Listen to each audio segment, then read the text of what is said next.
Hello, good evening. Um, I'm almost done with these ghost videos that I've been putting out. I only have so many of them, and because I'm not making these up, so I'm just going through my life, and I gave the. I want to talk about me and the paranormal. Um, Kind of impromptu. I just thought today I'm going to make a video about this. Try to my own take on myself. These ghost videos and the Christian videos, which I enjoyed making. The first 16 of them, basically, were the ones where I believe it was God's spirit and God's family that interacted with me. Um, and now I'm putting out these Bigfoot stories, and the one that's coming up is quite a stretch. I saved it for last, pretty much. I've got some other minor ones. When I say minor, I'm talking.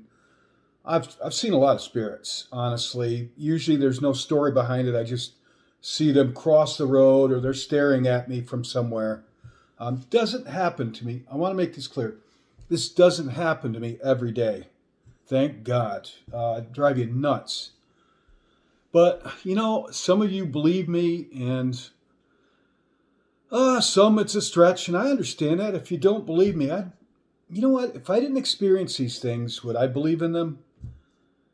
I like to say I have an open mind. I've never seen a UFO, but I have an open mind. I believe they exist. Some things I don't believe in. Unicorns and Santa Claus. Don't tell your kids that. But my take on it, because there are some people that maybe think I've got mental issues. I need to see a psychiatrist.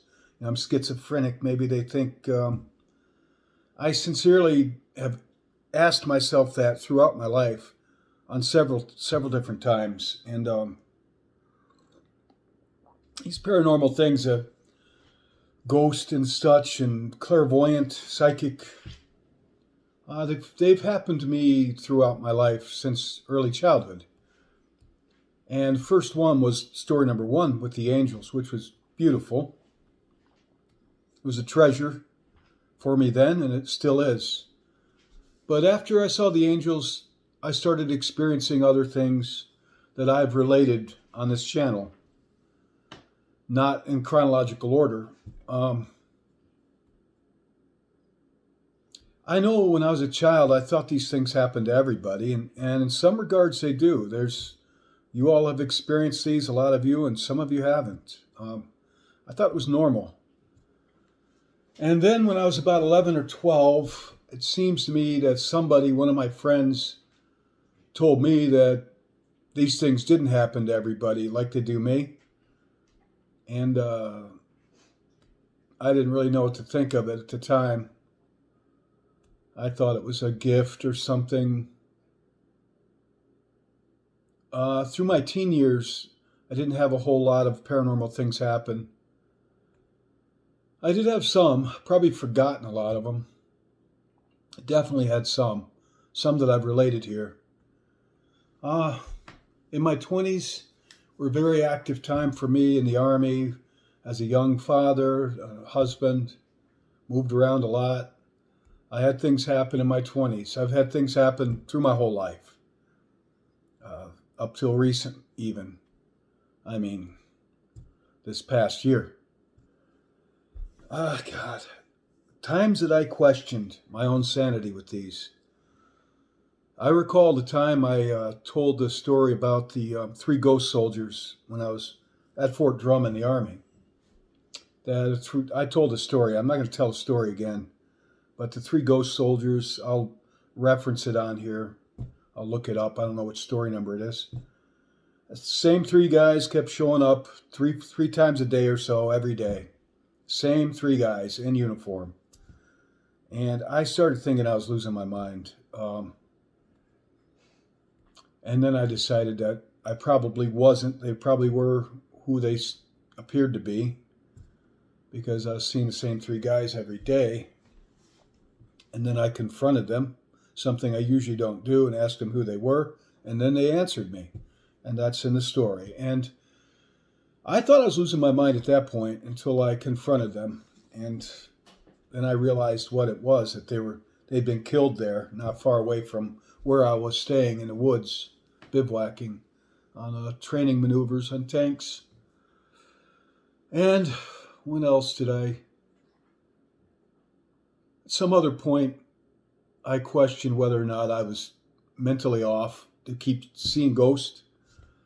And I thought about it, and I thought, well, if I'm seeing them, there are many times that these things have happened to me that the people around me experience the same thing. Quite a few of the times this happens. So I realized that it's not me, I'm not mentally ill.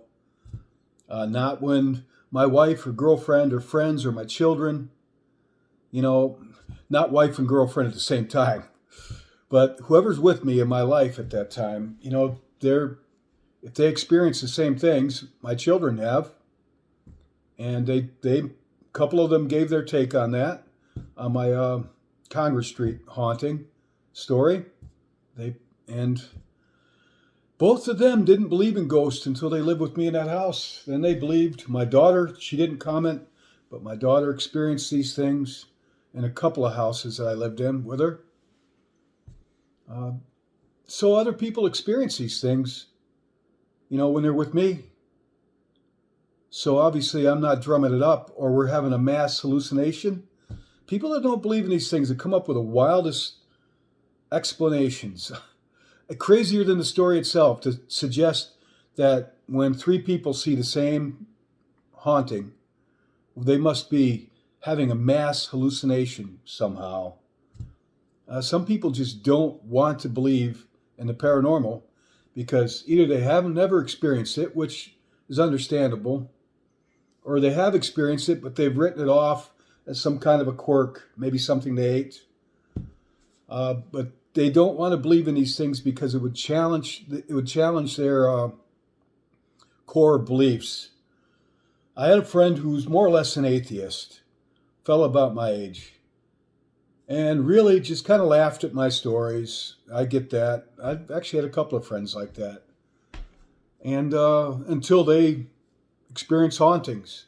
And then who do you think they came to tell about it? Me. And they were shook up. They were shook up because in the way they believed in the afterlife that there wasn't one. And now they start seeing spirits. One of a little boy, one guy, and the other guy was a man. He saw a man dressed in really strange old clothing, right, not too far away. And it really shook up they had to reevaluate some things, how they perceive things. And so, I don't know, where am I getting at with this? I don't entertain these things. I've never belonged to any ghost hunting groups. I don't play with Ouija boards. I'm pretty fundamental Christian. I believe the Bible. And I don't believe the Bible says there are no ghosts. Quite the contrary.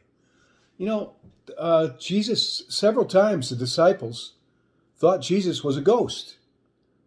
And in every one of those times, Jesus knew that they were afraid. They thought they were looking at a ghost when he walked on water and when he appeared to the disciples after he was crucified. And every time that this happened, note that he did not say to them, he didn't rebuke them and say there's no such thing as ghost. He never said that. He didn't. He just assured them that he wasn't a ghost. Like the one time when he appeared, I think, to Peter, it's either Peter or Thomas, doubting Thomas. Yeah, Thomas. He appeared to him after he'd risen from the dead, and Thomas was hearing that people were excited, saying they'd seen Jesus, said he was alive. This is maybe a week or so after he was crucified and buried. And Thomas said, I won't believe it until I see the nail wounds in his hands and such. And Jesus showed up at their door, and Thomas was petrified. And Jesus said, it's me. I'm not going to quote the Bible directly, but he said, it's me. He says, get me something to eat, something to drink. He said, ghosts don't need food and water. He said that. Ghosts don't eat or drink. When he was walking on the water, What did the disciples think? They saw him at nighttime walking out to the boat that they were sleeping on at night. They saw a man walking on water at night coming towards them. And they were petrified, and it says they thought they were looking at a ghost. And I think you and I would think the same thing. If you think about it, you're on a boat at night, anchored, and you see somebody walking on the water coming right for you. What are you going to think? I know I'd be scared. He didn't yell at them and say, I've taught you there's no such thing as ghosts. He said, it's me. Don't be afraid. It's me. He knew that they thought it was a ghost. He knew it. He just put their fears. It's just me. So Christ and his disciples dealt with spirits all through the New Testament. And in the Old Testament, there's where Samuel was raised up from the dead. He was this ghost. And so there's some references in the Old Testament. Now, Jesus dealt with demons, like when he cast out Legion, put them into because there were many of them. He always asked them, what is your name? And he had authority over them. And he dealt with familiar spirits, and that's something different than a demon. Because Paul, in the Bible, and I'll find it, I'll try to reference it on here, but he had a woman following him around who kept a familiar spirit, a slave girl. And she was making money for her master through this familiar spirit, which was a ghost that she was familiar with. And they would pay her money, and she would conjure up her familiar spirit, and the familiar spirit would usually answer questions that somebody says, what's going to happen? Nowadays they say, what are the stocks going to do? Or, whatever. They want to know the future or what's happening. Is my husband cheating on me or something? They wanted an answer. And so they go to the occult, and they go to a person like this slave girl who had a familiar spirit. And she would give them their answer, whatever her familiar spirit told her. And then she'd get paid, and her master would get paid. Well, she was following Paul around, yelling out things at the top of her voice. This man is from God. I mean, I'm not going to quote it. I will give you the verse, though. I will look it up. And Paul didn't say there's no such thing as familiar spirits. He did. She was annoying him. She was getting on his nerves, if you read the scripture. And he just turned around and said, be quiet, more or less. And that was the end of her familiar spirit. And the master was upset because now he no longer had this money source with this woman that was making money with her familiar spirit.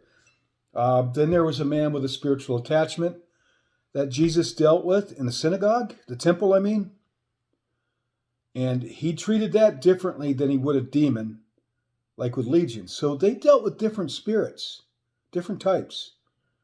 And they're referenced to ghost, familiar spirits, spiritual attachment, and demons. Those that I know of are the 4 types of spirits that are referenced to in the Bible. Other than God and the angels and the Holy Trinity, that's different. And I want to make it clear, that is different. But so it doesn't fly in the face of Christianity to experience the paranormal. If you don't experience the paranormal, personally, I think count yourself lucky.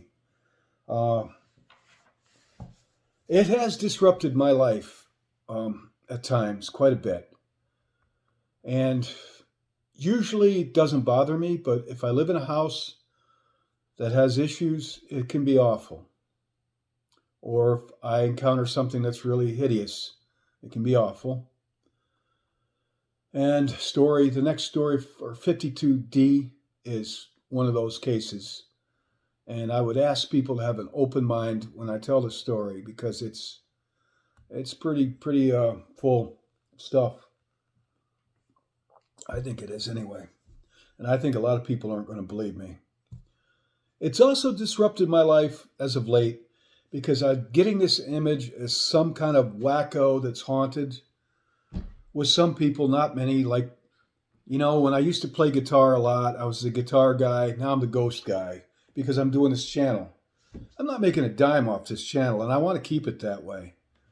I'm asking anybody listening to these stories, it's a leap of faith to believe what I'm saying.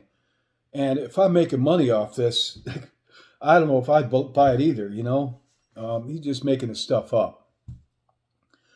The attention I'm getting from this stuff is not all positive.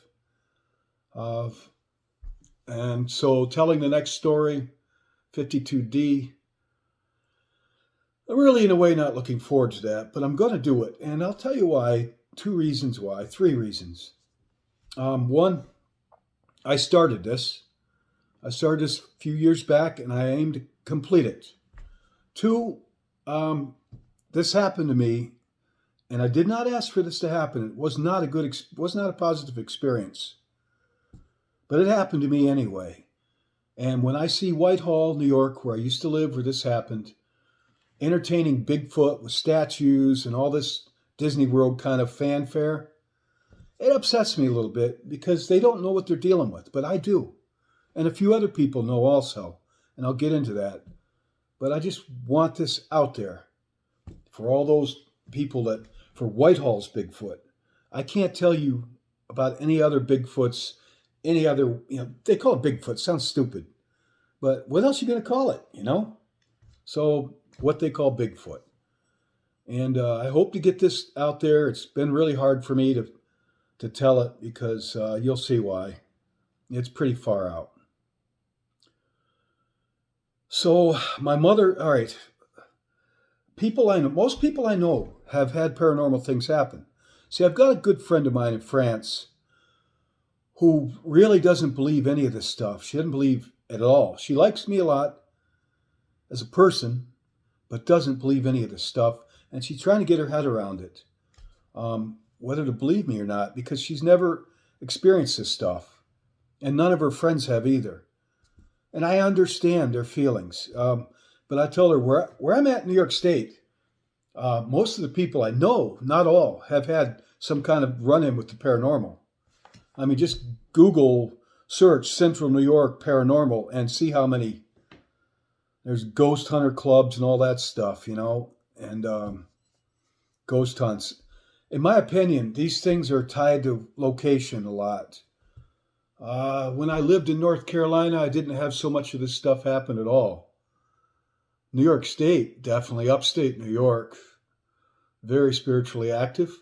I read in a book that the Indians that lived where I'm sitting right now, before the whites came here in the 1790s, the Indians were here, the Cayuga Indians, Iroquois.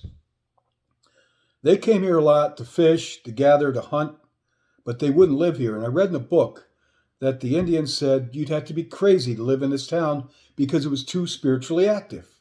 That's what the American Indians said. So my point is, it's not just me. I've had friends that have, a good friend of mine, Amy, has experienced quite a bit, maybe almost as much as me, not as quite as much. I've had other friends that have had these things happen. I've had friends that never had any of this stuff happen. My mother had a lot of these things happen throughout her life, and she taught me not to entertain them. And she did her best to ignore them as much as she could when these things happened to her. And maybe someday I'll tell my mother's ghost stories. My father didn't have these things happen. He had an open mind. He thought they probably could exist, he felt, but he just never saw one. Until he was about 75, and then he did have some haunting experiences. So that changed his take on that. I don't know. I'm telling these stories. Oh yeah, the reason I'm telling them, I started this, I said number one, sorry I digressed. I want to finish it. I only have a couple more of these to tell. Then I've got some other things I want to talk about. My 9/11 experiences, I was there as a first responder. I want to talk about my take on the paranormal and what the Bible has and some other things about the paranormal. I want to get the word out there from Whitehall. They don't have to believe me, but I want to tell what I experienced. And I don't know if I'm telling the truth. I know I'm telling the truth, as far as I'm concerned. So if it's the truth, I don't think I need to hide it. I always thought, the fourth reason. These things really upset me in my life. Some of them, not all of them. Some of them I thought were cool. Some of them I really thought were cool.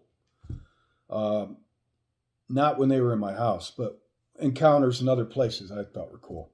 But a lot of them were very disruptive to my life personally. And I followed the Bible and was devout, tried to maintain a relationship with God. And I always wondered why these things were allowed to happen to me and disrupt my life the way they did. And like Story 52D that's coming up was quite disturbing to me. And I vowed that God would have the last word on this and that I would take these things, that some of these things were quite negative, and I would give glory to the Lord through them. I would turn it around. Because I always thought, my mother always told me, Tim, this is the devil trying to disrupt your life. That's what she told me. These hauntings were the devil trying to disrupt your life.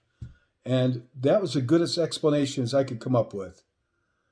But you know what? She told me to ignore them, and ignoring them didn't change a thing. Totally ignore it, didn't happen, didn't change a thing, stuff still happened. So that didn't work. She used to tell me that my drinking, beer drinking, she really didn't like alcohol. Neither of my parents were drinkers or partiers. She used to tell me, well, I think it's tied to your beer drinking, Tim. Mom, no, it isn't, because I didn't start drinking really till I got a little later in life.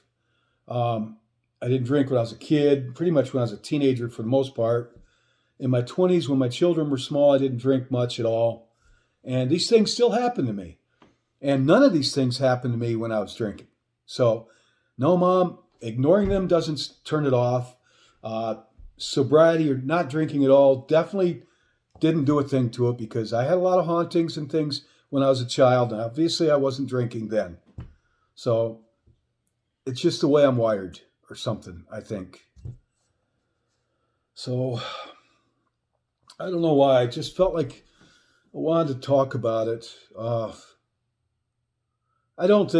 think if I had a psychiatric issue, I think I would know by this point in my life. I've been a kind of a, I don't know, I was in the Army for 20 years. I was a leader for 18 of those 20 years. I never had anybody tell me they thought it was one time, one guy said, man, I've stayed away from you. Uh, just once, when I had a paranormal thing happen in the Army. I don't know, it wasn't paranormal. I knew what he was thinking. So I was like clairvoyant. I could read his thoughts. And I told him what he was thinking, word for word for word, just out of the blue. And it kind of freaked him out a bit. But nobody thought I was, nuts in the Army. I got promoted ahead of peers. Made it through college and my master's degree to teach, in New York State. Nobody thought I was nuts in that. I've never heard my kids tell me they think I'm nuts, nor my mom or dad. I've never been hospitalized for it or anything. I think I would know by now if I had psychiatric issues causing these. Like I said, it couldn't be that, because other people experience the same thing that I'm experiencing paranormal when they're with me sometimes. So it's not just me. So I don't know. I don't know what to tell you. I just felt like putting this out because a good friend of mine overseas just really doesn't know what to make of all these ghost stories that I'm putting out. And I want to get this done. So, and some of you have written to me your own stories, and you know what I'm talking about. These things happen to people. It's not everybody, but these things do happen. All right, I just want to put this out on my take on my thing with the paranormal. I don't look for it. I don't advocate ghost hunts. That's one other thing I wanted to say.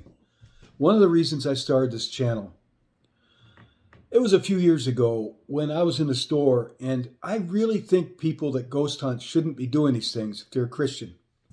And I'll tell you why, and I'm not going to, berate anybody over it. Do whatever you want, But there was a woman talking about a ghost hunt she'd been on. She was in the checkout line next, she was in front of me and talking to the cashier. And she was in a house doing a ghost hunt, and the cashier asked, did you find anything? And the woman started laughing, said, yes, we asked the spirit, what is your name? and they got on their recording, they heard another woman crying and saying, "No, no." And they thought it was funny. And I thought, it's not funny. It's foolish and it's disrespectful. You know what I mean? There's some trapped spirit. I don't know if when I die, not if, when I die, when I pass on from this world, man, I hope I'm not haunting any place. I hope I go right to the Lord, because all good things come from God. All good things. And if He loves me and He has my best interest in mind, I got some good things waiting for me. I don't know what they are, through Christ. I hope I'm not hanging around here, lingering around. I really have no explanation what these spirits are. All right? I don't know. A couple times I felt pretty sure I knew why they were still here. One with the memento mori. The man was very attached to his house. He was born there and lived there his whole life. And the things in his house, he was very attached to them. He was a good man. I knew people that knew him, and that's who he was. And he just didn't leave. But the other ones, I don't know. Couldn't tell you what they are, whether probably, who knows? Not like I'm going to ask him. I don't advocate that. This always got me. The people go on these ghost hunts, and they wear a crucifix, and they run into something bad, and they start bringing out the name of God, the name of Jesus, to protect them. Well, why'd you go on the ghost hunt in the first place? You know what I mean? That'd be like if my dad told me, "Tim, don't go to that side of town. There's a pretty rough bunch over there." But I keep going over there and getting in trouble, and then calling to him to help get me out of trouble. I told you, don't go there. Now you're going to call on me to help you out of the trouble. I will help you out of your trouble, but stop going there. And if you're going to go on ghost hunts, this is my take. And you're going to call on God to help you out of a bad situation, well, learn from it and don't go on another one. That's what I think. And when people go on ghost hunts in cemeteries, I think is sacrilegious, disrespectful. I know if somebody was ghost hunting in a cemetery that somebody in my family or somebody I knew and loved was buried there, I'd be a little offended by it. You know what?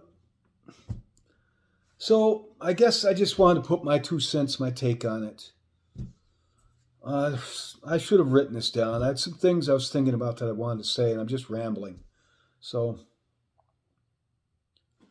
yeah, I'm not telling these stories to make money, for one thing. I don't want to do that. And I'm not telling these stories to encourage anybody to go looking for this stuff. Quite the opposite. I'm telling these stories like, yeah, these things exist. But so does like the first 16. Seek God first. Seek God, the kingdom of heaven first. You watch stories 1 through 16, and I am joyous telling these things. And I'm telling these ghost stories, and quite frankly, I don't get much joy out of telling these stories. And you'll see why in the next one. So I guess I better post this because this is quite a large file. But I had a lot I wanted to say about this because I'm going to be finishing up these stories pretty soon. So, all right. Thank you.